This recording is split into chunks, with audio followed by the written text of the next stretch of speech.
Question पढ़िए सबसे पहले, कह रहा चार्ज क्यू, ये बहुत इंपॉर्टेंट है भाई, ऐसे क्वेश्चन बहुत सारे आते हैं एग्जाम में। कह रहा charge q is uniformly distributed over a long rod A B.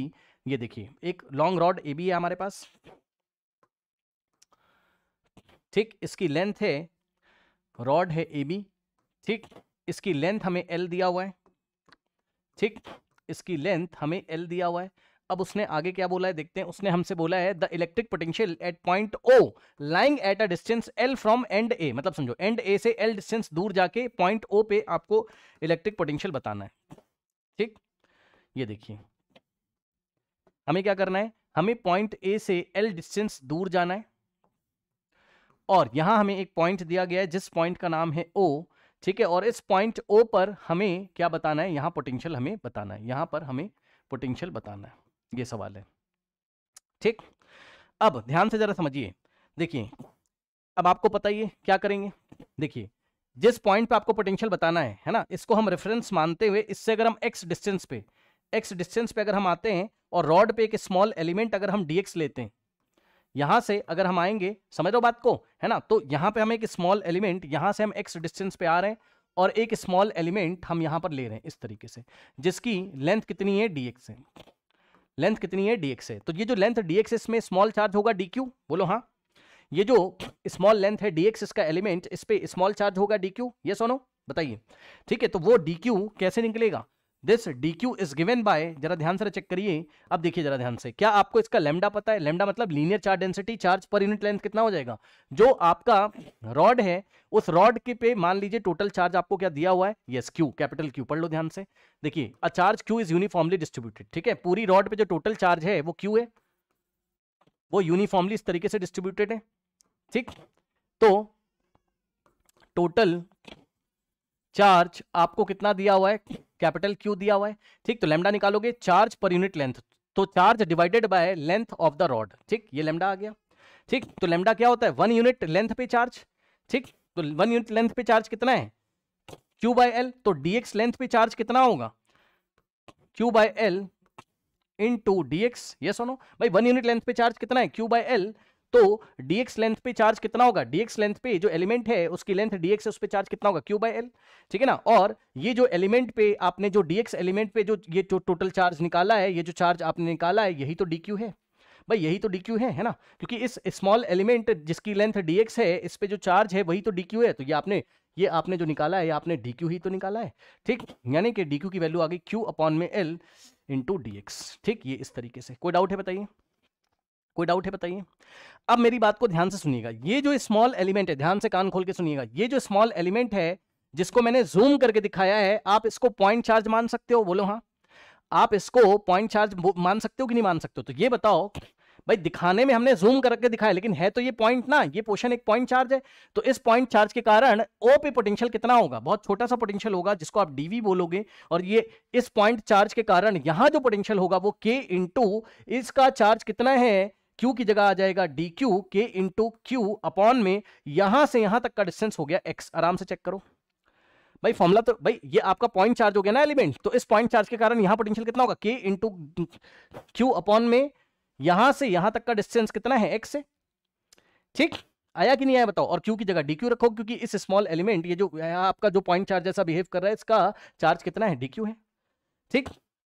आया कि नहीं आया बताइए जल्दी से, आया कि नहीं आया बताइए, ठीक। अब मेरी बात को ध्यान सुनिए, देखिए ये स्मॉल पोटेंशियल यहां आपने निकाला, अब सुनो, अब ऐसे कितने अब इसका स्क्रीनशॉट लेना पड़ेगा आपको समझाने के लिए, लिमिट नहीं ले पाएंगे बच्चे, देखो समझिएगा जरा ध्यान से, देखिए ये देखिए, अब ये बताइए कि अगर आपको टोटल पोटेंशियल निकालना होगा, टोटल पोटेंशियल निकालना होगा, तो आप क्या करोगे, इंटीग्रेट करोगे, किसको, आप इसको इंटीग्रेट करोगे, लेकिन लिमिट कहां से कहां तक लगाओगे, एक्स वेरिएबल है आपका, देखिए के इंटू डी क्यू और अपॉन में एक्स, है ना, लिमिट कहां से कहां लगेगी। अब पहला एलिमेंट कब बना होगा सोचो भाई, आपने ओ से आप पहले यहां गए होगे, तो फर्स्ट एलिमेंट आपको यहां मिला होगा, ठीक, फिर सेकंड एलिमेंट आपका यहां बना होगा, फिर थर्ड एलिमेंट आपका यहां, ऐसे करते करते बहुत सारे एलिमेंट और यहां तक बने होंगे, लास्ट एलिमेंट यहां आया होगा। तो सोचो फर्स्ट एलिमेंट अगर आपको यहां मिला है, ठीक, फर्स्ट एलिमेंट अगर आपको यहां मिला है, ठीक है ना, कहां पे, यहां पे x is equal to L पे। तो जो लोअर लिमिट आएगी वेरिएबल x के लिए वो क्या होगी, l। और ऐसे करते करते एलिमेंट आपको मिलते जाएंगे। बहुत एक अच्छे बच्चे ने बता भी दिया, यहां से यहां तक आप जाओगे, लास्ट एलिमेंट यहां मिलेगा, तो x की वैल्यू, भाई स्टार्टिंग में x की वैल्यू l, और लास्ट में जब ये पूरा भर जाएगा इस तरीके से, ये पूरा भर जाएगा, यहां लास्ट एलिमेंट मिलेगा, तो x इज इक्वल टू आप l प्लस l 2l तक जाओगे। एक बच्चे ने बता भी दिया, वेरी गुड। ठीक है, तो l से लेके 2l तक आपकी लिमिट होगी। कोई समस्या बताइए, कोई समस्या बताइए। ठीक है, तो ये आपका हो गया। अब इसी को आप जनरलाइज भी कर सकते हो, इसी को आप एक जनरल केस में याद कर सकते हैं अपने कॉम्पिटिशन्स के लिए। अगर आप जनरलाइज करना चाहें तो आपको एक रॉड एग्जाम में दी होगी जनरलाइज वे में।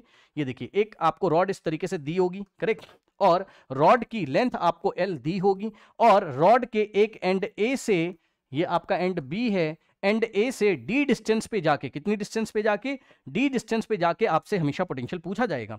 ठीक है, यहां पर जाके ये आपका डी जनरल फॉर्म में अगर हम बोले तो ओ पॉइंट पे आपको यहां पोटेंशियल आपको बताना है। ठीक है, तो आपको इसका फॉर्मूला क्या बनेगा, ध्यान से चेक करिए, v is equals to integration of, ठीक, अब सुनो, लोअर लिमिट क्या हो जाएगी, डी इन जनरल, भाई डी की वैल्यू कितनी है, एल है ना, तो आप लोअर लिमिट की जगह डी रख दोगे बस, और upper limit D plus L हो जाएगा। यहां एल प्लस एल था ना, तो क्या हो जाएगा, डी प्लस एल हो जाएगा, के इंटू डी क्यू आपको निकालना आता है, अपॉन में एक्स। ठीक, ये इस तरीके से। कोई समस्या बताइए। ठीक, अभी ये भी मैं आपको निकाल के दिखा दूंगा, रुक जाइए, जनरल फॉर्म में, उसको छोड़ो, पहले अपना क्वेश्चन करो, इधर आओ। तो यहां से हो जाएगा आपका, देखिए, के आपका कांस्टेंट है, बाहर आ जाएगा। ठीक, integration L to two L, और अंदर बचेगा आपके पास डी क्यू बाय एक्स। अब डी क्यू को एक्स के टर्म्स में चेंज करेंगे तो डी क्यू की वैल्यू कितनी आ रही है हमारे पास, कहाँ गया, ये रहा हमारे पास डी क्यू क्या है, क्यू अपॉन में एल इंटू डी एक्स। ठीक, तो के बाहर integration L to two L, और डी क्यू की जगह हम लोग ने क्या रखा, क्यू अपॉन में L D x, q upon में एल इंटू डी एक्स। सही है, अब क्यू अपॉन में एल भी कॉन्सेंट है, बाहर आ जाएगा। अच्छा, नीचे एक्स भी तो है, नीचे एक्स भी तो है, ये नीचे एक्स भी तो है। ठीक, तो क्यू अपॉन में एल बाहर आ जाएगा आपका। तो total potential at point O is given by, k तो बाहर था ही, और क्यू अपॉन एल भी बाहर, इंटीग्रेशन लिमिट एल से लेके 2l, और 1 upon x, 1 upon x D x. अब जिसको नहीं पता ध्यान से सुनिए भाई, 1 अपॉन एक्स का इंटीग्रेशन पता है क्या होता है, 1 अपॉन एक्स का जो इंटीग्रेशन होता है वो होता है लॉग बेस ई एक्स, जिसको ln x के नाम से जाना जाता है। ठीक, तो यहां से आपका आ जाएगा k इंटू क्यू अपॉन में l, और इसका इंटीग्रेशन हो जाएगा आपका ln x, और लिमिट लगेगी आपकी l टू 2l। ठीक, अब सुनो, जो जनरलाइज रिजल्ट था वो अगर आप याद करना चाहें तो वो भी आपको बता दूं। जनरलाइज वाले में सब कुछ ऐसे ही चलता, क्योंकि है ना भाई, जो बच्चा बहुत मेहनत करता है वो डायरेक्ट याद कर लेता है, और कोई बात नहीं, क्योंकि आप फटाफट एग्जाम में, क्योंकि रिपीटेड क्वेश्चन है, 1000 बार आता है, बार बार आता है, तो आप आराम से वहां पे टिक करके आ सकते हैं। देखिए, वहां पे अगर आप सॉल्व करते तो पता कितना आता, v is equal to k q upon में l अपॉन में l इंटीग्रेशन, लिमिट बस आपकी चेंज हो जाती है ना, लिमिट आपकी कहां से कहां जाती है, चेक करो, डी से डी प्लस एल। ठीक, तो d से आपका d प्लस एल आता, और यहाँ आता ln x, और सॉरी ln x कह रहा हूँ, इंटीग्रेट तो कर ही दिया है ना, बस लिमिट लगानी है। ठीक, l से d प्लस एल तक, बस। अब यहाँ से आप लगाते तो v is equals to k q upon में l, और log x की जगह d प्लस एल रखते तो ln d प्लस एल, फिर अपर लिमिट हो गया minus lower limit ln x की जगह l रखते। अब बताओ, log m minus log n क्या होता है, log m बाय n, तो यहां से आता v is equals to k q upon में l into ln d plus L upon में l। ऐसा आ जाता भाई, log a अपॉन log m minus log n, log m अपॉन n, चेक कर लो। ठीक, ठीक, ये चीज है, ओके। अब आप देखो जरा, अगर इसी में आप क्या करें, d की जगह l रख देंगे तो आंसर आ जाएगा आपका कितना, के क्यू अपॉन एल। ठीक है, ln d की जगह l रखिए, l plus L 2l, 2l upon L, l से l कटेगा तो ln 2, कोई ऐसा ऑप्शन आ रहा होगा, चेक कर लो। बाकी मैं इसको भी इंटीग्रेट करके दिखा दूंगा, के क्यू अपॉन में l, कहाँ गया, ये देखिए, के क्यू अपॉन में l, अच्छा क्यू भी रख दिया यार इसने, चलो मैच करा लेते हैं, रुक जाओ, क्या आ रहा है हमारे पास, के क्यू अपॉन में l ln 2, के क्यू अपॉन में l ln2। अब k की जगह 1/4 पाई एप्सिलॉन नॉट, तो 4 pi epsilon naught l ln2 कुछ है ऐसा, चेक करो ऑप्शन सी। ठीक, बाकी इंटीग्रेट करके भी no no no no no no no ln2 ऊपर है, q ln2 अपॉन में 4 pi epsilon naught l, option D is the correct answer. q ln2 upon में 4 पाई एप्सिलॉन नॉट l। अब आइए जहां पे हमने छोड़ा था वहीं से कर देते हैं, समझ लो ना, जनरलाइज रिजल्ट में मैंने डी की जगह एल डाल के कर दिया, वो छोड़ो, आप अपना क्वेश्चन कर लो। बाकी मैं ये कहना चाहता हूँ बस किसी बच्चे को याद करना हो ना अगर, तो क्योंकि रिपीटेड क्वेश्चन है ना, तो ये वाला याद करके जा सकता है वो, ठीक।